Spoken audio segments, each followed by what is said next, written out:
بسم اللہ الرحمن الرحیم۔ گمنام ہیرو کے معزز ناظرین السلام علیکم۔ دوستو لائک ضرور کر دیا کریں، شکریہ۔ آئیے چلتے ہیں کہانی کی طرف۔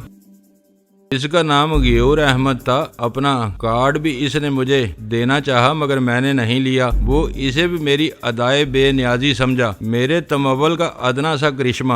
وہ مجھے خدا حافظ کہہ کر پیچھے ہٹا تو میں ٹیکسی میں جا بیٹھا۔ وہ مرحلہ جسے میں اتنی مدت سے اتنا مشکل تصور کرتا چلا آیا تھا، یوں چٹکیوں میں گزر جائے گا اس کا تو مجھے اندازہ ہی نہیں تھا۔ مینیجر نے بس ایک ذرا میرے دستخطوں کے سلسلے میں چھان بین کی مگر میرے دستخط میں تو کوئی تبدیلی نہیں آئی تھی۔ وہ فوراً ہی مطمئن ہو گیا اور اس نے چیک بک میرے آگے رکھ دی۔ اس میں سے بھی صرف ایک چیک کاٹ کر میں نے باقی چیک بک پھاڑ کر اس کے سامنے ردی کی ٹوکری میں پھینک دی۔ وہ بہت حیران ہوا، بولا یہ کیوں کیا آپ نے؟ نہیں بھائی، یہ چیک بک کون ساتھ لیے پھرے؟ یہ پاس ہوگی تو دماغ میں کھلبلی ہوگی کہ اور رقم نکلوا لو خان، اس طرح تو یہ سب مال کھر جائے گا۔ وہ بہت خوش ہوا، بولا خان صاحب بہت سنہری اصول ہے آپ کا، خدا کی قسم آپ کی دولت ہمیشہ بڑھتی رہے گی، آدمی کو ایسا ہی ہونا چاہیے۔ میں بینک سے نکل کر ٹیکسی میں جا بیٹھا تو ایک بار پھر میرے ذہن پر دھند سی چھا گئی۔ میرے پروردگار میں کیا کروں، اس طرف نکلوں؟ میری دستگیری فرما میرے خالق، میرے مالک، مجھے آسیہ تک پہنچ جانے دے، تیرے سوا میری کوئی بھی رہنمائی نہیں کر سکتا۔ میں اندر ہی اندر رو رہا تھا بلکہ بلک رہا تھا۔ میرے وجود کی بنیاد کھوکھلی ہوئی جاتی تھی۔ میں اسی لیے آبی کو الماس کے گھر میں چھوڑ کر چلا آیا تھا۔ میں اس کے رنگ میں بھنگ نہیں ڈالنا چاہتا تھا۔ میری آہوں سے میرے لہجہ بے لہجہ ٹوٹتے حوصلوں سے اس کا عیش متفن ہو جاتا۔ میرے اندر کا مداری تو ابھی زندہ تھا، پھر بھی اپنے دوست کی خوشیوں کی راہ میں راکشس بن کر کیسے کھڑا ہو جاتا۔ اچانک مجھے لبے سڑک ایک ٹیلی فون بوتھ نظر آیا۔ میں ٹیکسی روک کر اس کے اندر جا گھسا۔ میرے دل کے نہاں خانوں میں یہ خیال گہرا جاگزیں ہو چکا تھا کہ آسیہ پر اب کی بار ہاتھ وانی ہی نے ڈالا ہے، اس کے سوا اور کوئی اس سے طرز نہیں کر سکتا تھا۔ اس کے پاس ایک ٹھوس جواز موجود تھا مجھے ذلیل کرنے کا۔ میں نے اس کے یار گاڑی کو اس کے عملے سمیت مار دیا تھا اور منان بھی دبی زبان سے یہی کہہ رہا تھا، ہو سکتا ہے کہ یہ کام وانی کے آدمیوں ہی نے کیا ہو تاکہ میں آسیہ کے لیے تاپ کر اپنی کچھار میں سے باہر آؤں۔ وہ یہی چاہتا ہوگا۔ وانی شہر کے بڑے بڑے قاد آور مجرموں کو مات کرتا تھا اور اس کی ساکھ شہرت بھی یہی تھی کہ اپنے پیچھے جرم کا کوئی ثبوت چھوڑ کر نہیں جاتا تھا۔ میں نے ریسیور اٹھایا تو معلوم ہوا کہ لائن ہی خراب ہے۔ اسے جھولتا ہوا چھوڑ کر میں بوتھ سے باہر نکل آیا۔ میں دراصل آبی کو بتانا چاہتا تھا کہ میں وانی کی طرف جا رہا ہوں اور اس کی مسرتوں کے اس ہنگامے میں اسے پریشان نہیں کرنا چاہتا تھا، اسی لیے میں الماس کے ہاں سے چپ چاپ باہر نکل آیا ہوں۔ مجھے وانی کے اڈے کے علم تھا۔ ٹیکسی میں نے لاری اڈے کی طرف موڑ دی۔ مجھے معلوم تھا کہ اس کے آدمی بس مالکوں سے ہیلے بہانے سے رقمیں اینٹتے ہیں، اس کے تعاون کے بغیر کوئی بس چل ہی نہیں سکتی تھی۔ لاری اڈے پر پہنچ کر میں نے ٹیکسی چھوڑی اور ٹانگوں کی تار کے قریب سے گزر کر اڈے کے اندر ایک چائے خانے میں جا بیٹھا۔ مجھے وانی کے کسی ایسے آدمی کی ضرورت تھی جو مجھے براہ راست اس کے پاس لے جائے۔ چائے خانے میں دو شوہدے جوان بیٹھے گپ بازی میں مصروف تھے۔ میں ان کے دائیں ہاتھ کی چھوٹی سی میز کے سامنے جا بیٹھا۔ ان کی باتیں میرے لیے دلچسپی کا باعث بن گئیں۔ ایک بولا، اوے سمی، وہ سور کا بچہ ابھی تک نہیں آیا، اپن اس کی بس کو آگ لگا دے گا۔ اس راؤ صاحب کی ایسی تیسی، آ جائے گا، وہ ضرور آئے گا۔ ادھر ہم اس کو چیلنج کر چکا ہے، سالہ 3 بسیں روڈ پر لے آیا ہے، وہ اکڑتا بہت ہے۔ وہ یہ ڈگی نے بھی کسی راؤ صاحب کو بڑی غلیظ گالی دی۔ دونوں بڑے گندا ذہن رکھتے تھے، بات بات پر گالی بکتے تھے۔ عمریں ان کی یہی 22-25 کے درمیان ہوں گی۔ ان کی باتوں سے صاف ظاہر تھا کہ وہ وانی کے گرگے ہیں۔ وہ کسی سے اخراج وصول کرنے کے لیے وہاں بیٹھے ہیں۔ لے بھائی آ رہا ہے وہ،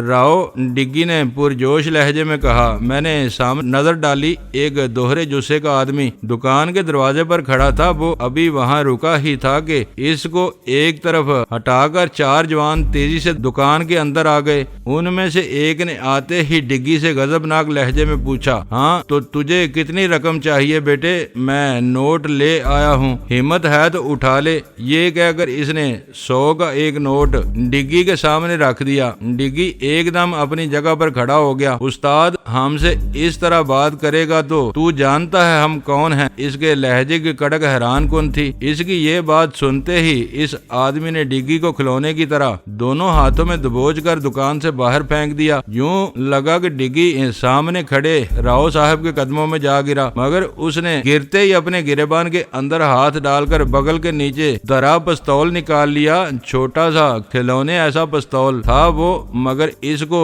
چلانے کی حسرت اس کے دل ہی میں رہ گئی۔ راؤ صاحب کے پاس کھڑے 2 آدمیوں نے اس کی دونوں کلائیاں پیچھے سے دبوچ کر پستول اس کے ہاتھ سے چھین لیا، اور پھر ان میں سے ایک نے خنجر نکال کر غچ کر کے ڈگی کے پہلو میں گھونپ دیا۔ وہ اسے جان سے مار دینا چاہتے تھے۔ ان کی نیت سمجھتے ہی میں تڑپ کر اٹھا اور ایک دم دونوں پر جا پڑا۔ میں نے بائیں ہاتھ ایک جامپڑ ایک آدمی کے منہ پر مارا اور پھر پیشتر اس کے کہ وہ آدمی دوسری بار خنجر ڈگی کے جسم میں اتارتا۔ میں نے اس کی کلائی پکڑ کر جھٹکا جو دیا تو اس کی ہڈی کڑک کر کے ٹوٹ گئی۔ ڈگی اور اس کی چیخیں بیک وقت فضا میں بلند ہوئیں۔ سبھی نے بھاگ کر ڈگی کو سنبھال لیا۔ اس کے پہلو میں خنجر شاید پتلون کی بیلٹ سے ذرا نیچے لگا تھا، جسے ڈگی سہ گیا تھا، مگر پھر بھی اس کے جسم سے خون بہہ نکلا تھا۔ اوے سیمی، ڈال اس لڑکے کو ٹیکسی میں۔ سیمی نے میری یہ بات سنتے ہی ڈگی کو اٹھا کر سامنے کھڑی ویگن میں ڈالا تو میں نے دائیں بائیں کھڑے راؤ کے آدمیوں کو 2-3 جامپڑ دے مارے۔ ایک ہاتھ راؤ کے منہ پر بھی جا پڑا۔ این اسی وقت میں نے دیکھا کہ ڈگی کا پستول ایک آدمی زمین پر سے اٹھا رہا ہے۔ میں نے اس کے پہلو میں زوردار ٹھوکر ماری، وہ الٹ کر گرا تو پستول میں نے نیچے جھک کر اٹھا لیا اور بھاگ کر ویگن میں جا بیٹھا۔ یہ سب کچھ بس آنن فانن ہی ہو گیا۔ 2 آدمی تیزی سے ویگن کے دروازے میں ہمارے پیچھے داخل ہونے لگے۔ ان دونوں نے لمبے لمبے خنجر ہاتھوں میں پکڑ رکھے تھے اور وہ گندی گالیاں بک رہے تھے، مگر ڈرائیور نے فوراً ہی ویگن چلا دی۔ ایک آدمی نیچے لڑک گیا، مگر دوسرا بھی ابھی تک کھلے دروازے کو پکڑ کر جھول رہا تھا۔ میں نے ڈگی کا پستول سیدھے ہاتھ میں لے کر اس کی ران پر گولی چلا دی۔ اس نے بھیانک چیخ ماری، دروازے پر سے اس کی گرفت ڈھیلی پڑ گئی اور وہ اپنی زخمی ران پر مزید بوجھ نہ ڈال سکا، دڑام سے نیچے جا گرا۔ سمی نے فوراً ہی دروازہ بند کر دیا۔ ویگن بلاخض رفتار سے چلتی ہوئی اڈے سے باہر نکلی اور کچھ ہی دیر بعد بادشاہی مسجد کے قریب ایک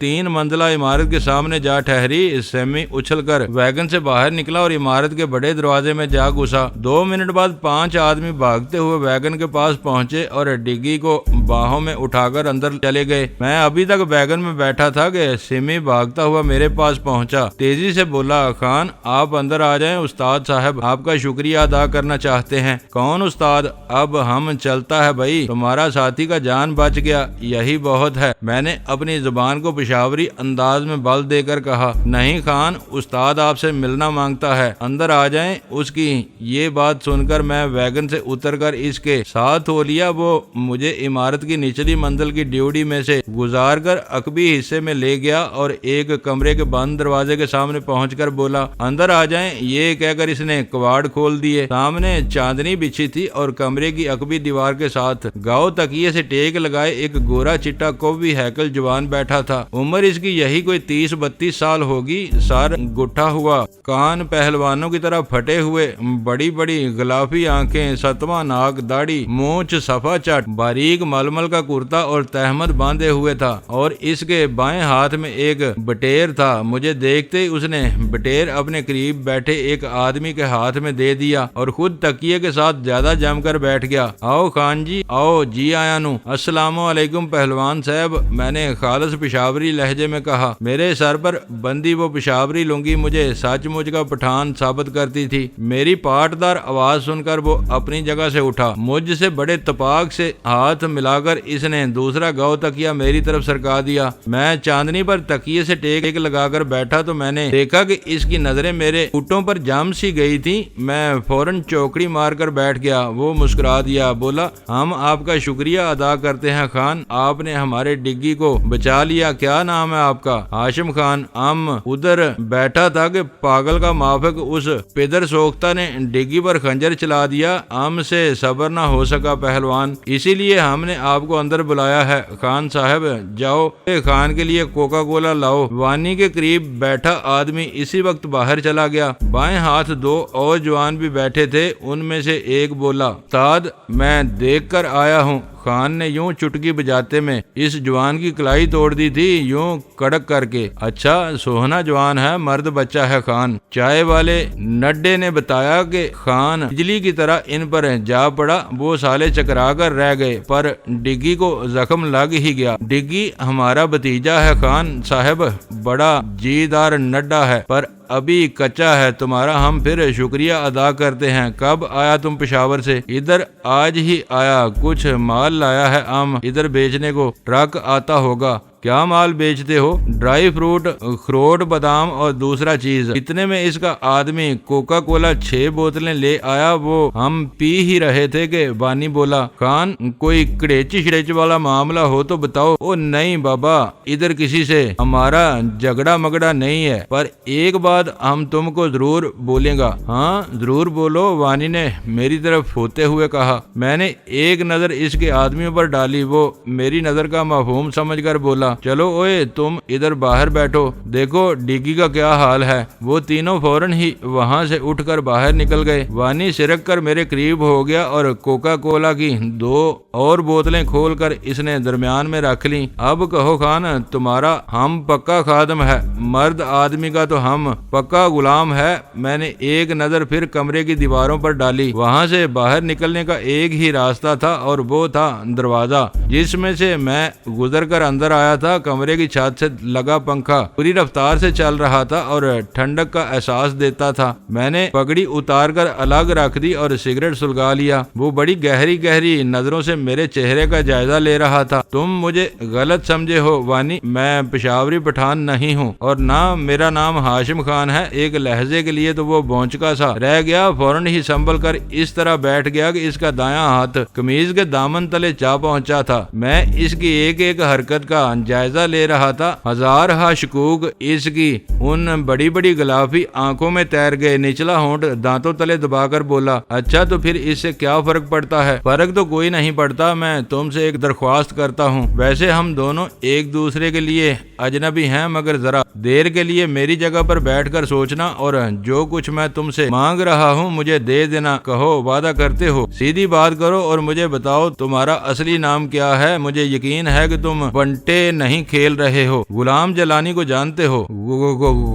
غلام جلانی؟ ہوں کوئی پیغام لائے ہو اس کا؟ ہاں، اس نے درخواست کی ہے کہ تم اس کی بہن آسیہ کو واپس کر دو جسے تم گورالی سے اٹھا لائے ہو۔ کیا کہتے ہو تم؟ میں کسی آسیہ کو نہیں جانتا، میرا کیا واسطہ ہے اس سے؟ غلام جلانی کو کسی نے یہی بتایا ہے کہ آسیہ کو گورالی گاؤں سے تم نے اٹھوا لیا ہے۔ سن بھائی میرے، یہ بات بالکل غلط ہے، میں کوئی کنجر نہیں ہوں، نہ شوربہ پیتا ہوں۔ غلام جلانی کا تو میں جانی دشمن ہوں۔ نہیں یار، اسے کہنا مجھے اتنا کمینہ نہ سمجھے۔ ہاں، اس میں اگر مردانگی ہے تو اسے کہنا وہ میرے سامنے آ جائے۔ میں نے قرآن پر ہاتھ رکھ کر قسم کھائی ہے کہ گاڑی کے خون کا بدلہ اس سے ضرور لوں گا۔ اس کے چہرے کا اتار چڑھاؤ اس کی سچائی کا مظہر تھا۔ مجھے یقین ہو گیا کہ آسیہ پر وانی نے ہاتھ نہیں اٹھایا ہے، وہ کسی اور کی بینٹ چڑھ گئی ہے۔ مجھے تمہاری باتوں پر اعتبار ہے وانی، مجھے یقین آ گیا ہے کہ غلام جلانی کا خیال غلط ہے۔ اسے کہہ دینا میرے دل میں اس کی بڑی عزت ہے، وہ جیدار آدمی ہے، ایسا مرد ہے جو کہیں صدیوں میں پیدا ہوتا ہے۔ میں اس پر چھپ کر وار نہیں کروں گا، وہ میرے سامنے آ گیا تو اسے بتا کر اسے للکار کر اس پر وار کروں گا، مگر میں اسے معاف نہیں کر سکتا۔ نہیں، گاڑی میرا بھائی تھا، میں اسے کہہ دوں گا میرا نام آصف ہے، میں اسے تمہاری ساری باتیں بتا دوں گا، مگر میری مانو تو یہ قسم توڑ دو۔ گاڑی نے بڑی کمینی حرکت کی تھی، ایک بے بس عورت کو وہ ذلیل کرتا رہا اور پھر اس نے اس غریب کو اپنے گرگوں کے آگے ڈال دیا۔ مجھے پتا ہے، مجھے سب پتا ہے، پر میں گاڑی کو قیامت کے دن کیا جواب دوں گا؟ نہیں، میں اپنی قسم نہیں توڑ سکتا۔ کاش میں تمہیں مجبور کر سکتا کہ تم مجھے غلام جیلانی کا ٹھکانہ بتا دو۔ میں بتا بھی سکتا ہوں مگر وہ کسی ایک جگہ کسی ایک دن کے لیے بھی نہیں ٹھہرتا۔ ہاں یہی چکر ہے، ورنہ میرے آدمی اب تک اسے ڈھونڈ چکے ہوتے۔ میں تمہیں اپنے یار سے غداری کرنے کو نہیں کہوں گا۔ تم نے ہم پر بڑا احسان کیا ہے، میرے بھتیجے کو بچا لیا ہے، اس سے مجھے بڑی امیدیں ہیں اس ڈگی سے۔ ابھی وانی یہ بات کہہ ہی رہا تھا کہ کمرے کا دروازہ دھڑ سے کھل گیا۔ اس کے دو آدمی تیزی سے اندر آ گئے، بولے استاد تھانے سے سپاہی آئے ہیں، وہ آپ کو بلاتے ہیں، ان سے کہو میں ابھی آتا ہوں، جاؤ ان کو بیٹھک میں بٹھاؤ۔ اچھا آصف بھی ایمان اللہ، میرا پیغام اسے دے دینا، مجھے کوئی جلدی نہیں ہے مگر گاڑی کو میں نے اپنے حساب میں لکھ رکھا ہے۔ غلام جیلانی سے کہہ دینا کہ اس کی بہن کا مجھے کوئی علم نہیں ہے۔ یہ کہہ کر وانی اٹھ گیا اور تحمد کے لڑ کس کر باندھتا ہوا اپنے سنہری تلے میں مڑا خودسا لینے لگا۔ آؤ میں تمہیں باہر تک چھوڑ آؤں۔ یہ کہہ کر وہ مجھے اپنے ساتھ لے کر عمارت کے بڑے دروازے تک جا پہنچا۔ اپنے ایک آدمی سے کہہ کر اس نے ٹیکسی رکوائی۔ میں اس سے مصافحہ کر کے ٹیکسی میں بیٹھا ہی تھا کہ کسی طرف سے اس کا گرگا جاکھی وہاں آدم کا۔ اس نے مجھے دیکھتے ہی پہچان لیا، چیخ کر بولا استاد یہ غلام جیلانی واپس جا رہا ہے۔ وہ ایک دم ٹیکسی تک آ پہنچا۔ وانی نے زکند بری اور اس کے اٹھتے ہوئے ہاتھ میں دبا پستول کلائی سمیت نیچے جھکاتے ہوئے کڑک دار آواز میں بولا خبردار جاکھی، تیری میں آنکھیں نکال دوں گا۔ مجھے پتا ہے یہ غلام جیلانی ہے مگر اس وقت میرا مہمان ہے، تو دفع ہو جا یہاں سے۔ یہ کہہ کر اس نے حیرت زدہ جاکھی کے ہاتھ سے پستول چھین لیا اور اسے پیچھے دھکیل کر خود دروازے کی طرف منہ کر کے یوں کھڑا ہو گیا جیسے وہ مجھ سے نظریں نہ ملانا چاہتا ہو۔ وہ یوں ظاہر کر رہا تھا جیسے اس نے نہ تو کچھ دیکھا ہے اور نہ ہی کچھ سنا ہے۔ چل بھائی ادھر مناوا تک لے چل، میں نے ٹیکسی ڈرائیور سے کہا۔ اس نے گاڑی ٹاک سے پہلے گیئر میں ڈالی اور آگے بڑھ گیا۔ میں نے کھڑکی میں سے سر باہر نکال کر وانی کے دروازے پر نظر ڈالی۔ وہ ابھی تک سڑک پر پیٹھ کیے کھڑا تھا اور جاکھی ہکا بکا سا ہو کر مجھے دور ہوتے ہوئے یوں دیکھ رہا تھا جیسے اس نے کوئی ہولناک خواب دیکھا ہو۔ ٹیکسی دو موریا پل کے نیچے سے گزر کر باغبان پورا کی طرف چل دی تو میں پچھلی نشست پر پھیل کر بیٹھ گیا۔ میرے ذہن میں کھلبلی مچی تھی۔ وانی نے مجھ سے ایک اچھے میزبان کا سا سلوک کیا تھا، حالانکہ وہ سمجھ چکا تھا کہ وہ کس سے مخاطب ہے۔ وہ اس وقت مجھے پہچان گیا تھا جس وقت میں نے اس کے سامنے غلام جیلانی کا نام لیا تھا۔ اس کی آنکھوں کی چمک ایک دم تیز ہو گئی تھی، بار بار اس کا ہاتھ اپنی ڈب کی طرف بڑھتا تھا۔ اس کے حساس نتنے ٹھہر ٹھہر کر پھڑکتے تھے۔ بٹیر کو اس نے پنجرے میں ڈال دیا تھا۔ حالت اس کی یہ تھی کہ وہ کوکا کولا بوتل میں لگی نالی کے ذریعے شربت بھی حلق تک نہ لے جا سکتا تھا۔ اس کا سارا وجود تپنے لگا تھا، پھر بھی وہ صبر و استقامت کی چٹان بنا بیٹھا رہا۔ وہ اپنی کسی بھی حرکت سے یہ ظاہر نہیں کر رہا تھا کہ وہ مجھے پہچان چکا ہے۔ میں بھی اپنی جگہ اسی غلط فہمی میں مبتلا رہا کہ میرا بید اس پر ظاہر نہیں ہوا ہے، مگر میرا وہ اندازہ کتنا غلط تھا۔ اس نے اپنا سینہ کھول کر میرے آگے رکھ دیا تھا۔ آسیہ کو اس نے اپنی بہن کہہ دیا تھا اور مجھے یقین کرتے ہی بنی تھی کہ میری بہن کے بارے میں اسے کچھ بھی معلوم نہیں ہے۔ وہ ٹھیک کہہ رہا تھا، مگر میرا سوال تو لا اینجل ہی رہا۔ اگر وانی قصوروار نہیں تھا تو پھر آسیہ کہاں گئی؟ وہ کون لوگ تھے جو اسے لے اڑے؟ کس مقصد کے لیے انہوں نے اسے کبیر شاہ کے ہاں سے اغوا کر لیا ہے؟ میرا دماغ چٹکنے لگا تھا اور اب میں نے امرتسر جانے کا فیصلہ کر لیا تھا۔ میں نے اس بلبیر سنگھ سے نبٹنے کا تہیہ کر لیا تھا جس نے میری بے قصور بہن کو اذیتوں کے لیے ایک نئے بے ستون کو کاٹنے پر مجبور کر دیا تھا۔ بلبیر سنگھ اپنی دھمکی کو عملی جامہ پہنا چکا تھا۔ وہ مجھے اپنے ہی وطن کے لوگوں کے خلاف اعلی کار بنانا چاہتے تھے اور میں اس ارادے سے اب مناوا کی طرف بڑھ رہا تھا کہ میں رات کے اندھیرے میں سانپ کا روپ دھار کر سرحد عبور کر جاؤں گا اور پھر ان سب لوگوں کو چن چن کر مار دوں گا جو میری بہن کو رنجو موہن کے نئے جہنم میں ڈال چکے تھے اور جو مجھے اپنے ہی لوگوں کے خلاف گولی کی طرح استعمال کرنا کرنا چاہتے تھے۔ میں انہیں بدترین انجام سے دوچار کرنے کے ارادے سے منامہ کی طرف بڑھ رہا تھا اور مجھے اچھی طرح معلوم تھا کہ مجھے کیا کرنا ہے۔ میرے سارے اندازے اور اندیشے غلط ثابت ہوئے تھے۔ وانی قطعاً گردن زدنی نہیں تھا اور اس کی ملاقات نے میرے ذہن پر یہ اثر مرتب کیا تھا کہ اب میں لاہور شہر میں ایک نر مرد پر بھروسہ کر سکتا تھا۔ وہ میرا دشمن تو تھا مگر میری کسی ذلت امیز شکست کا وہ حامی نہیں تھا۔ میں اس پر آنکھیں بند کر کے بھروسہ کر سکتا تھا۔ اس نے مجھے مار ڈالنے کی قسم کھائی تھی مگر وہ مجھے کسی اپنے ہی انداز سے قتل کرنا چاہتا تھا۔ جاکھی کے پستول پر وہ جس طرح شکرے کی طرح جھپٹا تھا، اس انداز نے مجھے حیران کر دیا تھا۔ وانی واقعی بہت بڑا آدمی تھا اور سینے میں درد مند دل بھی رکھتا تھا۔ آسیہ کے ذکر پر وہ تڑپ اٹھا تھا اور خود کو اس نے کئی گندی گالیاں دے ڈالی تھیں، ورنہ کوئی اور اتھلا شہدا سطحی آدمی ہوتا تو وہ اس رنگ میں مجھ سے کبھی بات نہ کرتا۔ ٹیکسی شالامار باغ کے قریب سے گزری تو اچانک مجھے شیر دل آہو کی بیوی سربری خانم ایک کار سے اترتی نظر آئی۔ کبرا بھی اس کے ساتھ تھا۔ ان کے پیچھے دو برقع پوش خواتین بھی کار سے نکل آئیں۔ سربری خانم بے پردہ تھی۔ وہ اپنا پرس جلاتی ہوئی ارد گرد نظریں گھما کر دیکھ رہی تھی۔ معلوم یہ ہوتا تھا کہ وہ عورتیں اس کی مہمان تھیں جنہیں وہ باغ کی سیر کے لیے ساتھ لے آئی ہے۔ میں نے ٹیکسی وہیں روک کر ڈرائیور کو فارغ کر دیا۔ سربری کو میں نے بہت دنوں بعد دیکھا تھا۔ اسے دیکھتے ہی ان گنت باتیں میرے ذہن میں خلبلی مچانے لگی۔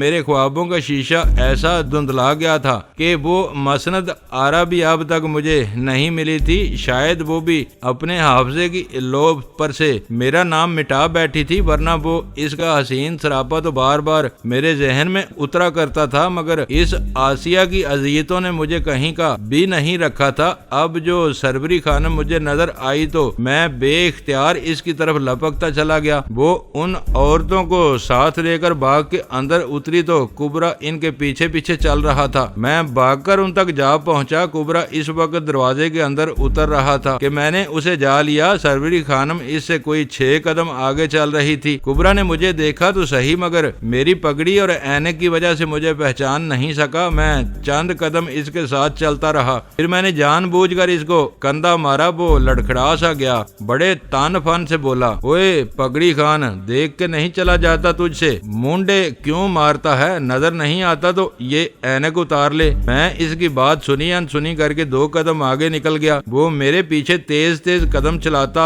آگے بڑھ کر معلوم تو کرے کہ میں نے اسے مونڈا کیوں مارا ہے۔ میں اس کے ایک ایک قدم کو ناپ رہا تھا۔ جب وہ میرے بالکل قریب پہنچا تو میں قدم روک کر ایک دم یوں پیچھے ہٹا جیسے میں چھینک مار رہا ہوں۔ ہنچ، میں نے جان بوجھ کر آواز پیدا کی۔ وہ سالہ اپنی جونک میں آیا اور سیدھا مجھ سے ٹکرا گیا۔ میں نے ایک دم گھوم کر اس کو کندھوں سے پکڑ لیا۔ اوے پدرے سوکھتا، اب کیوں ٹکراتی ہے تم ہم سے؟ چپڑ کناتی ہے۔ کبرا پھر بھی کچھ نہ سمجھا، سہم کر بولا، معاف کر دو خان، غلطی ہو گئی۔ 2 قدم آگے چلتی سربری خانم نے اس کی آواز سن لی۔ وہ تیزی سے پلٹی اور بولی، کیا ہوا؟ کیوں مارتے ہو لڑکے کو؟ اس نے مجھے ڈانٹتے ہوئے کہا۔ میں ہنسی ضبط نہ کر سکا۔ یہ لڑکا ہے سالہ، یہ بوڑھا اونٹ۔ ارے آپ! ہائے میں مر گئی، میں تو آپ کو پہچان ہی نہ سکی جلانی صاحب۔ سربری نے حیرت اور مسرت کے ملے جلے جذبات کا اظہار کرتے ہوئے میرا ہاتھ یوں ہی پکڑ لیا جیسے کسی نے اپنے کسی بچھڑے ہوئے عزیز کو اچانک پا لیا ہو۔ کبرا بھی مجھ سے بے اختیار لپٹ گیا۔ استاد، خدا کی قسم میں تمہیں پہچان نہیں سکا تھا، کتنی مدت بعد ملے ہو۔ اوے آہستہ بول، تیرا کوئی رشتہ دار سن لے گا۔ چل کہیں سائے میں بیٹھ کر بات کرتے ہیں۔ آپ سنائیں کیا حال ہے آپ کا خانم؟ میں نے اینک اتار کر سربری کو بغور دیکھتے ہوئے کہا۔ مجھ سے یوں سرے راہ مل کر اسے جو خوشی ہوئی تھی وہ اس کے چہرے سے ہی عیاں تھی۔ اس کے ساتھ جو برقع پوش عورتیں تھیں وہ بھی ہمارے قریب آ گئیں۔ یہ ہماری مہمان ہیں، راولپنڈی سے آئی ہیں، میں ان کو سیر کے لیے ادھر لے آئی تھی، یہ کہہ کر وہ اور کبرا مجھے اپنے نرگے میں لے کر ایک درخت کے گھنے سائے تلے جا بیٹھے۔ کبرا، جاؤ ذرا انہیں باغ کا آخری حصہ دکھا لاؤ، جلدی آ جانا، اور دیکھو اس کینٹین والے سے کہو ہمارے لیے کوکا کولا لے آئے۔ کبرا اسی وقت ان عورتوں کو اپنے ساتھ لے کر آگے نکل گیا۔ جاتے ہوئے مجھے کہہ گیا، استاد چلے نہ جانا، تم سے بڑی باتیں کرنی ہیں مجھے، ہم آدھے گھنٹے تک آ جائیں گے۔ یہ کہہ کر وہ بارہ دری کی طرف بڑھ گیا۔